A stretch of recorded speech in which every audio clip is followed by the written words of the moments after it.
کسی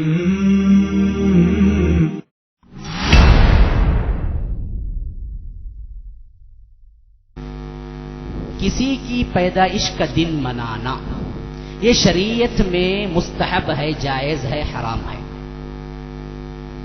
یہ بات اچھی طرح سمجھ لیجیے. خواہ وہ نبی کا ہو خواہ وہ کسی بھی انسان کا، برتھ ڈے پارٹی منانا کیا اسلام میں جائز ہے؟ جب جائز ہی نہیں ہے، آپ پوچھیں گے کیسے جائز نہیں ہے؟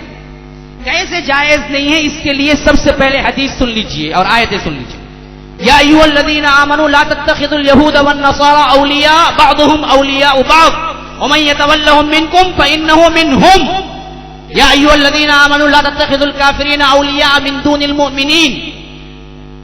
یہ دو آیتیں کڑی تنقید کر رہی ہیں، سورہ آل عمران کی اور سورہ مائدہ کی. یہ دو آیتیں فرمایا کہ اے لوگوں جو ایمان لائے ہو، کافروں کو اپنا دوست نہ بناؤ مومن کے مقابلے میں. سورہ آل عمران. سورہ مائدہ میں کہا ہے کہ اے لوگوں جو ایمان لائے ہو لا تتخذوا اليهود والنصارى اولیاء، یہود و نصارہ کو دوست نہ بناؤ.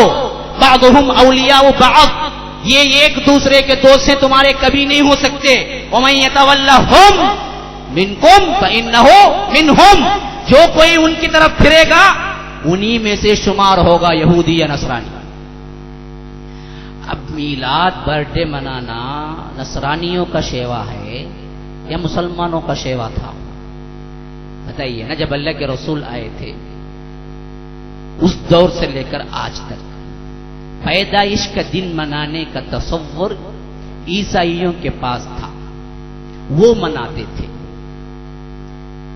انہی سے 600 چلر ہجری میں شیعوں نے لیا اپنے اماموں کی پیدائش پر.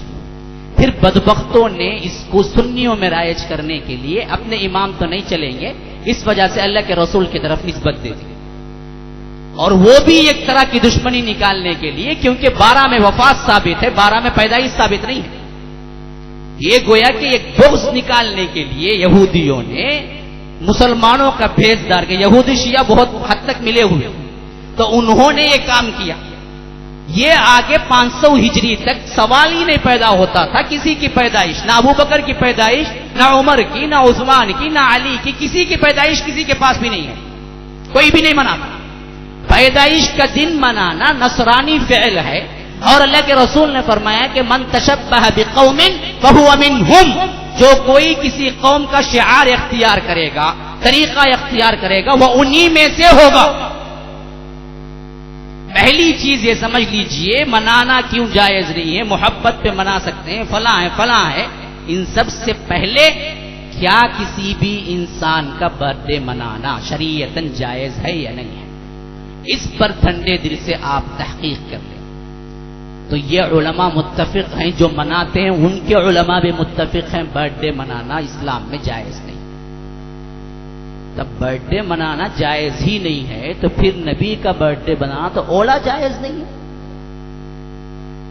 ایک نارمل انسان کا نہیں منا سکتے ہیں تو منی کا کیوں منا؟ اور نبی بھی وہ نبی جو خاتم الانبیاء، ان کا کیوں منا ہے؟ اور وہ بھی انہی کے لیے سنت کا لفظ استعمال کر کے. بدعات میں سے سب سے بڑی بدعت، پھر اس کے بعد مخالفت رسول اور مخالفت اللہ کے اندر سب سے بڑی مخالفت، اور یہود و نصارہ کی موافقت میں سب سے بڑا کام. ان 3 گناہوں کو جوڑنے کے بعد تم میلاد النبی منا سکتے ہو.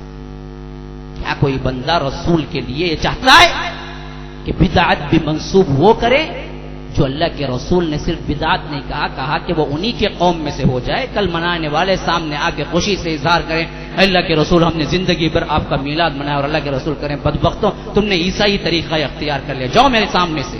کیا حال ہوگا تمہارا؟ کیونکہ اللہ کے رسول نے کہا کہ لَتَتَّبِعُنَّ سُنَنَ مَنْ كَانَ قَبْلَكُمْ، اے لوگوں تم لوگ ضرور بالضرور پیروی کرو گے پچھلی امتوں کی طرح ہی گناہوں میں. صحابہ نے پوچھا کون یا رسول اللہ؟ یہود و نصارہ کے بارے میں کہتے ہیں.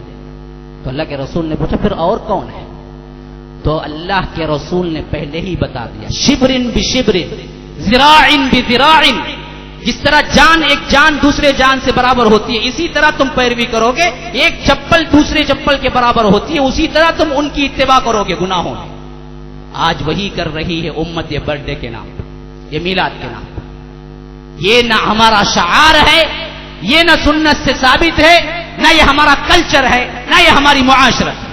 یہ عیسائیوں کی دین ہے، اور عیسائیوں کی دین اپنے لیے اپنانا یہ حرام ہے، اور اس کو رسول کا نام دے کے اس کے اوپر اور سنت کا اطلاق کرنا یہ جراءت، بغاوت ہے. فما اصبرهم علی النار، کیا تمہیں آگ میں جانے کے لیے اتنی ہی جراءت ہے؟